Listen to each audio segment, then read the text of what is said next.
Alhamdulillahirabbil alamin wassalatu wassalamu ala nabiyyina Muhammadin wa ala alihi wa sahbihi ajma'in. Amma ba'du ikhwani fiddin rahimani wa rahimakumullah. Imam Muhammad Ar-Ramli rahimahullahu taala di bait ke-14 sampai 31 berbicara tentang fase pertama seorang anak saat dia telah lahir ke dunia ini, yaitu fase hadonah. Usia di antara 0 sampai 7 tahun atau bisa kita sebut juga sebagai fase pratamyiz sebelum masuk usia mumayyiz. Beliau berbicara tentang 4 hal pada fase ini.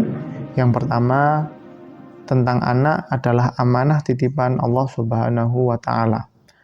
Yang kedua, tentang adab makan, baik saat masih disusui oleh ibunya atau sudah bisa makan sendiri. Yang ketiga, adab berpakaian. Apa pakaian yang harus dijauhkan dari anak? Pakaian apa yang dianjurkan untuk diberikan kepada anak? Apa perbedaan pakaian khusus laki-laki dan pakaian khusus perempuan? Yang keempat, Imam Romli juga membahas sedikit tentang larangan tidur siang. Qala rahimahullahu ta'ala, wa awwalul asya hiyal hadana li'annahu ma'ahlihi amanah. Bait ke-14 ini berbicara tentang poin pertama, yaitu anak adalah amanah titipan dari Allah Subhanahu wa ta'ala. Maka kita sebagai orang tua punya beberapa kewajiban yang kemudian bisa kita dapati. Para ulama menjelaskan 4 hal penting kewajiban para orang tua di fase hadonah ini. Yang pertama, menjamin nafkah dan makanan anak yang masuk ke dalam tubuhnya halal. Yang kedua, melindungi anak dari lingkungan yang buruk. Yang ketiga, membiasakan anak berbuat baik amal soleh. Yang keempat, menjauhkan anak dari hidup mewah yang berlebihan. Ini sesuai dengan sabda Nabi SAW yang diriwayatkan oleh Imam Al-Bukhari dan Imam Muslim dari sahabat mulia Abu Hurairah radhiyallahu taala anhu. Nabi SAW bersabda, "Ma min mauludin illa yuladu 'alal fitrah, fa abawahu yuhawwidanihi aw yunassiranihi aw yumajjisanihi."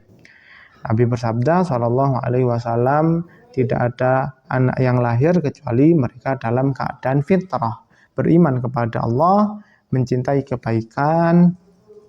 Fa abawahu, ada faktor orang tua, karena orang tua ini adalah lingkungan pertama yang akan ditemui oleh anak saat lahir. Orang tua inilah yang akan merubah anak yang awalnya fitrah beriman mencintai kebaikan sehingga menjadi yuhawidani, menjadi seorang Yahudi atau seorang Nasrani atau seorang Majusi, sehingga jauh dari iman kepada Allah Subhanahu wa taala. Orang tua punya peran penting, sehingga 4 hal tadi yang kita sebutkan ini merupakan anjuran dari para ulama bagaimana orang tua wajib mengupayakan 4 hal ini agar anak bisa terus berada dalam fitrahnya. Qala rahimahullahu ta'ala, fayambaghi irda'u kulli tifli salihatan biqauliha wal fi'li ta'kul halalan la minal harami fattab'u qalu tabi'ut ta'ami idza khabus rada'uhuma la ila fi'lil khabisi akhiran wa awwala. Di bait 15 sampai 17 Imam Muhammad Ar-Ramli rahimahullah ta'ala mulai berbicara tentang poin kedua, yaitu tentang adab makan. Di sini beliau bicara tentang bagaimana saat seorang anak belum bisa makan sendiri, masih disusui orang tuanya, ibunya. 2 hal yang perlu diperhatikan. Pertama, tentang yang menyusui, ibu yang masih menyusui anaknya harus terus berupaya menjadi seorang wanita yang sholihah. baik dengan perkataannya atau dengan perbuatannya. Yang kedua, menjamin agar makanan yang dikonsumsi itu halal, sehingga hasil dari makanan yang dikonsumsi menjadi ASI dan diminum oleh anaknya benar-benar dalam keadaan baik. Nabi Shallallahu Alaihi Wasallam bersabda dalam hadis yang diriwayatkan oleh Imam Bukhari dan Muslim dari sahabat Nu'man bin Bashir radhiyallahu taala anhu, mengatakan innal halala bayyinun wa innal harama bayyinun wa bainahuma umurun mustabihat. Yang halal jelas, yang haram jelas, di antara keduanya itu perkara yang syubhat. Sikap terbaik kita saat bertemu dengan perkara syubhat adalah menjauhinya, karena faman waqa'a fi syubhati waqa'a fil haram. Kemudian di akhir hadis Nabi SAW bersabda, ala wa inna fil jasadi mudghah idza saluhat saluhal jasadu kullu wa idza fasadat fasadal jasadu kullu ala wahyal qalb. Di dalam tubuh kita ada segumpal daging yang apabila dia baik semua tubuh akan baik, apabila dia buruk semua tubuh akan buruk, yaitu hati. Maka ternyata tumbuhnya hati, organ tubuh seorang manusia itu sangat erat kaitannya dengan makanan. Menjamin makanan halal sama dengan mengupayakan agar tumbuh kembang seorang anak agar tetap menjadi baik. Qala rahimallahu ta'ala wa ba'da ma yuftam tajidhu yashtahi aqlan ta'ami daiman la yantahi yu'allimuhu al-aqla bil yamini wal basmalah hatman bi kulli hini wa la yubadir qabla akli sahibi wa ya'kulul 'aisha alladhi bi janibi wa yamdaghul luqmata madghan muhkama wa la yusari' aw yuwalil luqama wa ya'kulul yabis minan ta'ami ta'alluman bahtan bila idami hinan fahinan fil 'asya'i wal qada kaila yaral idama hatman abada. Berikutnya bait 18 sampai bait 23. Di sini penulis berbicara tentang adab makan, tapi dari keadaan di mana anak sudah bisa makan sendiri. Beliau menyebutkan 7 adab di dalam kitabnya ini. Yang pertama, menggunakan tangan kanan. Jadi mulai anak kalau sudah bisa makan sendiri selalu diingatkan untuk makan menggunakan tangan kanan. Yang kedua, membaca bismillah. Yang ketiga, mendahulukan orang lain. Nah, ini bagian dari itsar, mendahulukan orang lain. Yang keempat, makan dari makanan yang ada di dekatnya. Yang kelima, mengunyah makanan dengan perlahan, tidak terburu-buru. Yang keenam, makan roti kering, atau yang lebih relevan dengan keadaan kita mungkin kita katakan makan seadanya. Yang ketujuh, memakan makanan pokok terkadang tanpa menggunakan lauk. Di antara adab ini kemudian kita bisa lihat prakteknya saat Nabi SAW masih hidup. Beliau saat makan dan ada di dekatnya anak kecil, waktu itu ada Umar bin Abi Salamah radhiyallahu taala anhuma, makan tanpa menggunakan adab yang baik, langsung spontan Nabi SAW mengajarkannya, ya gulam samillah wa kul biyaminik wa kul mimma yalik. Nah, ucapkanlah bismillah, makanlah dengan tangan kananmu, dan makanlah dari apa yang ada di dekatmu. Hadis yang sahih yang diriwayatkan oleh Imam Bukhari dan Muslim. Qala rahimallahu ta'ala di bait yang ke-24 dan 25, wa an yujannibuhu fununaz zinah wa jumlatal malabisir razinah wa yaksuhu launa bayadil qutni hatta bihi an ghairihi yastaghni. Di sini penulis sudah mulai berbicara tentang poin ketiga tentang adab berpakaian. Beliau berbicara tentang pakaian apa yang harus dijauhkan dari anak, pakaian apa yang harusnya diberikan. Yang harus dijauhkan adalah pakaian yang mahal, yang banyak perhiasannya, dan pakaian yang seharusnya diberikan kepada anak adalah pakaian yang berwarna putih. Nabi SAW bersabda dalam hadis yang diriwayatkan oleh Imam Abu Dawud dan At-Tirmidzi, wa qala haditsun hasanun sahih dari sahabat mulia Ibnu Abbas radhiyallahu taala anhuma, Nabi bersabda, ilbasu min thiyabikumul bayad fa innaha min khairi thiyabikum wa kaffinu fiha mautakum. gunakanlah pakaian kalian yang berwarna putih, karena sesungguhnya yang warna putih itu termasuk sebaik-baik pakaian kalian, dan gunakanlah pakaian putih itu untuk mengkafani mayat jenazah kalian. Jadi dalam berpakaian ternyata ada nilai ibadah di dalamnya saat kita mengikuti anjuran Nabi Shallallahu Alaihi Wasallam. Qala rahimallahu ta'ala wa in talab mangkusyanau mulawwana yaqulu dzaka lin nisa'i lana libasu ahlil fisqi wat takhnithi wa ahmakin wa fajirin khabithi.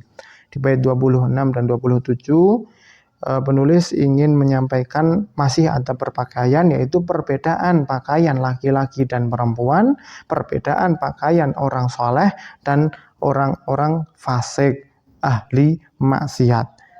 Kenapa anak di umur 0 sampai 7 ini harus kita ajarkan perbedaan pakaian-pakaian ini, mana buat laki-laki, mana perempuan, mana pakaiannya orang yang ahli ibadah, mana pakaian orang yang jauh dari masjid. Karena Nabi SAW bersabda dalam hadis yang diriwayatkan oleh Imam Abu Dawud dari Abu Hurairah radhiyallahu taala berkata bahwa la'ana Rasulullah sallallahu alaihi wasallam ar-rajula yalbasu libsatal mar'ah. Sungguh Nabi SAW melaknat laki-laki yang menggunakan pakaian khusus perempuan, wal mar'ata talbasu libsatar rajul, dan perempuan yang menggunakan pakaian khusus laki-laki. Laki-laki saat kita melihat anak kita yang masih kecil, walaupun dia masih kecil, saat dia tumbuh dan terbiasa menggunakan pakaian yang baik, saat dia besar nanti, semua itu akan Allah catat sebagai amal kebaikannya kelak di akhirat nanti. Qala rahimallahu ta'ala wala yuna'am jismuhu bimalbasi tulal mada wala firashin amlasi bal kullu ma kanat bihi khusyunah fa innahu akhafu lil mu'nah yusallibul a'dha wala yubali bil masyi aw bisairil a'mali.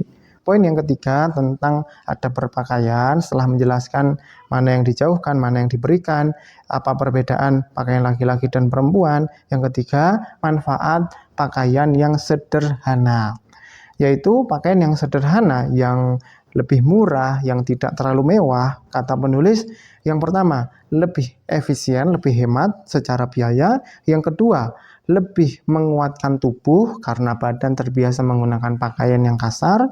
Yang ketiga, lebih semangat untuk bergerak, tidak malas bergerak karena tubuhnya menggunakan pakaian yang terlalu nyaman sehingga malas. Kalau pakaiannya biasa saja, sederhana, dia jadi lebih gampang untuk bergerak. Ini adalah pandangan beliau sebagaimana sabda Nabi Shallallahu Alaihi Wasallam mengajarkan umatnya tentang memandang dunia ini.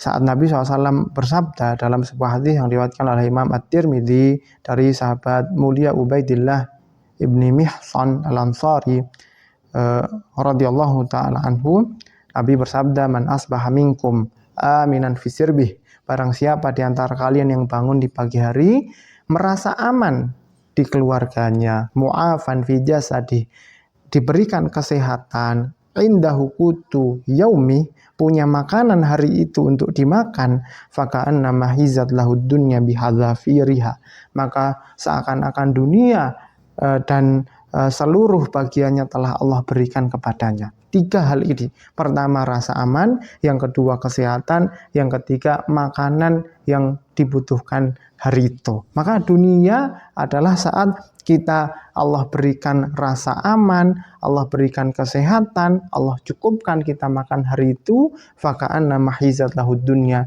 bihadzafiriha, maka seakan dunia telah diberikan dengan seluruh bagiannya kepada orang tersebut. Qala rahimallahu ta'ala wa yumna'un nawman nahara qat'a khaufal kasal aw yattakhidhu tab'a. Di bait 31 penulis kemudian menyinggung sedikit poin yang keempat ini tentang larangan tidur siang. Saya tidak begitu paham apa pandangan ilmu kedokteran hari ini tentang tidur siang. Tetapi yang kita tahu, para ulama dulu bukan hanya tidur siang, bahkan tidur malamnya mereka kurangi agar dapat melakukan hal yang lebih produktif. Di antaranya Imam Al-Haramain yang kita kenal dengan Abdul Malik bin Abdullah Al-Juwaini, seorang ulama abad ke-5 yang punya kitab yang sangat fenomenal. Tidak ada seorang alim dalam ilmu usul fikih kecuali pasti membaca kitab beliau yang berjudul Al-Waraqat. Kata beliau menceritakan kebiasaannya, anala anamu wala aqulu adah. Saya tidak punya agenda kapan tidur, kapan makan, kata Imam Al-Haramain. Kata beliau, wa inna ma'ana anamu idza ghalabani naum lailan kana aw nahara. Saya tidur ya ketika saya ketiduran, baik itu malam maupun siang hari. Wa aqulu idza ishtahaitu ta'ama ayya waqtin kana. Begitu juga makan, saya tidak punya jadwal yang tentu kapan saya tertarik untuk makan, butuh makan barulah saya makan. Begitulah yang diajarkan para ulama agar hidup kita sebagai seorang muslim lebih produktif, lebih punya banyak amal soleh, lebih punya banyak karya, lebih punya banyak bekal untuk bertemu dengan Allah Subhanahu wa Ta'ala. Wassalamualaikum warahmatullahi wabarakatuh.